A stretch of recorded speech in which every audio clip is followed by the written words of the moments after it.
टापू का खाली जहाज जहां लोग पानी में नहीं डर में डूबे थे। समुद्र की उफनती लहरों के बीच वह जहाज बिल्कुल स्थिर खड़ा था, जैसे समय वहीं रुक गया हो।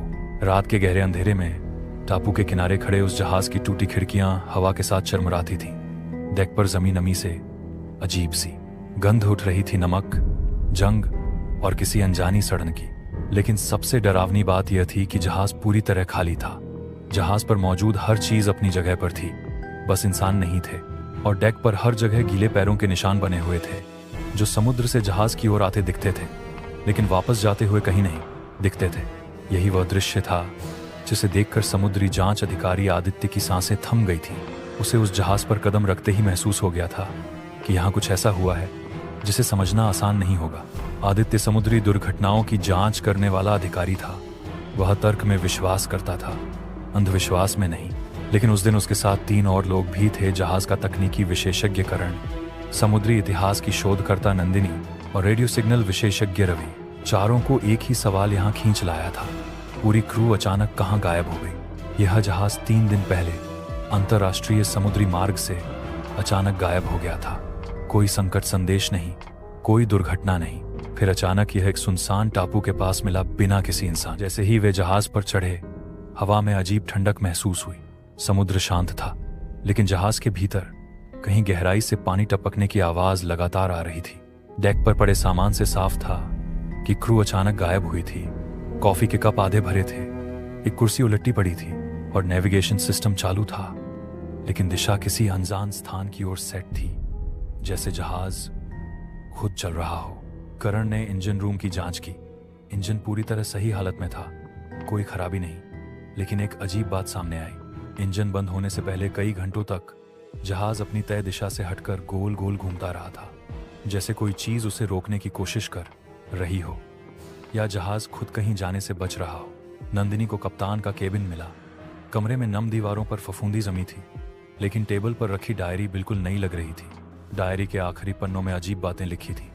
पहले दिन समुद्र सामान्य है, दूसरे दिन पानी के नीचे कुछ हलचल दिख रही है, तीसरे दिन रात में डेक पर गीले निशान मिले, और आखिरी लाइन वे हमें देख रहे हैं। उसके बाद डायरी अचानक खत्म हो जाती थी। रवि रेडियो रूम में गया। वहां से जहाज का आखिरी सिग्नल रिकॉर्ड मिला। रिकॉर्डिंग में सिर्फ हवा की आवाज थी, फिर किसी भारी चीज के घिसने की आवाज, और अचानक सभी नाविकों की एक साथ डर से भरी चीख। उसके बाद सन्नाटा। लेकिन रिकॉर्डिंग के अंत में एक और आवाज थी, धीमी, गहरी, पानी के भीतर से आती हुई धड़कन जैसी, जैसे समुद्र खुद सांस ले रहा हो। जांच आगे बढ़ी तो उन्हें जहाज के निचले हिस्से में कुछ अजीब मिला। दीवारों पर अंदर से खरोंच के निशान थे, गहरे, लंबे और इतने शक्तिशाली कि धातु तक मुड़ गई थी, जैसे कोई चीज बाहर निकलने की कोशिश कर रही हो या अंदर आने की। उस रात चारों ने जहाज पर ही रुकने का फैसला किया। टापू दूर था और मौसम अचानक खराब हो गया था। रात होते ही जहाज के भीतर अजीब आवाजें शुरू हो गईं।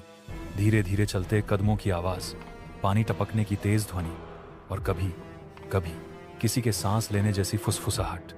लेकिन जहाज पर वे चारों ही थे। आधी रात के बाद नंदिनी ने डेक पर हलचल देखी। समुद्र की सतह बिल्कुल शांत थी। फिर अचानक पानी में गोल लहरें बनने लगी, जैसे नीचे कुछ विशाल घूम रहा हो। और फिर डेक पर नए गीले पैरों के निशान उभर आए। समुद्र से जहाज की ओर कोई दिखाई नहीं दे रहा था, लेकिन निशान बन रहे थे। आदित्य ने तुरंत जहाज छोड़ने का फैसला किया, लेकिन जब वे लाइफ बोट की ओर पहुंचे, लाइफ बोट समुद्र में नहीं थी, रस्सियां टूटी नहीं थी, वे बस गायब थीं, जैसे किसी ने उन्हें खोलकर ले लिया हो। सुबह होने तक रवि गायब हो चुका था। उसका कमरा अंदर से बंद था। दरवाजा तोड़ा गया। कमरे में पानी भरा था, फर्श पर वही गीले निशान, लेकिन रवि कहीं नहीं था। खिड़की बंद थी। समुद्र शांत था, जैसे वह कभी वहां था ही नहीं। डर अब साफ दिखाई देने लगा था। करण ने जहाज छोड़ने के लिए इंजन चालू करने की कोशिश की। इंजन चालू हुआ, लेकिन जहाज खुद उसी टापू की ओर मुड़ गया। नेविगेशन सिस्टम बंद करने पर भी दिशा नहीं बदली, जैसे कोई अदृश्य शक्ति जहाज को खींच रही हो। टापू के पास पहुंचते ही समुद्र का रंग बदल गया।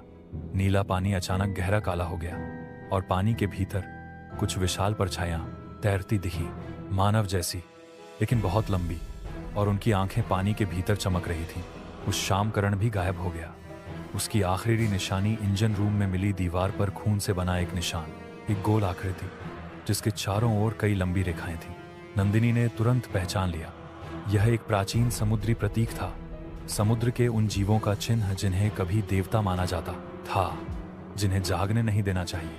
अब जहाज पर सिर्फ आदित्य और नंदिनी बचे थे। रात गहराते ही जहाज के चारों ओर पानी उबलने लगा। समुद्र से लंबी काली आकृतियां धीरे धीरे ऊपर आने लगीं। उनके शरीर पानी जैसे पारदर्शी थे और आंखें बिल्कुल खाली। वे जहाज को छू रहे थे, जैसे अपने खोए लोगों को वापस लेने आए। अचानक नंदिनी को एक सच्चाई समझ आई। कप्तान की डायरी, खरोंच के निशान, गायब लोग, यह हमला नहीं था, यह बुलावा था। जो भी इन गीले निशानों को देखता धीरे धीरे समुद्र की ओर खिंच जाता, जैसे समुद्र उन्हें अपना हिस्सा बना लेता। आखिरी बार आदित्य को डेक पर चलते देखा गया। उसके पीछे गीले पैरों के निशान बन रहे थे। वह अकेला नहीं था, लेकिन उसके साथ कोई दिखाई नहीं दे रहा था। फिर वह समुद्र के किनारे रुका और अंधेरे पानी में उतर गया, बिना किसी प्रतिरोध के। कुछ दिनों बाद तटरक्षक दल को वह जहाज फिर मिला, पूरी तरह खाली, सभी जांच अधिकारी गायब। लेकिन इस बार कप्तान की डायरी में एक नई लाइन लिखी थी, वे अब हमारे साथ हैं। और जहाज के लॉग में आखिरी एंट्री थी, 4 नए क्रू सदस्य दर्ज किए गए थे। आज भी वह टापू समुद्री नक्शों पर मौजूद है। मछुआरे कहते हैं कि कभी कभी रात में वहां एक जहाज दिखाई देता है। उसके डेक पर 4 आकृतियां खड़ी होती हैं, समुद्र की ओर देखते हुए, और सुबह तक जहाज गायब हो जाता है। लेकिन समुद्र की सतह पर गीले पैरों के निशान रह जाते हैं, जो पानी से किनारे की ओर आते हैं, कभी वापस नहीं जाते, जैसे समुद्र अभी भी नए लोगों का इंतजार कर रहा हो।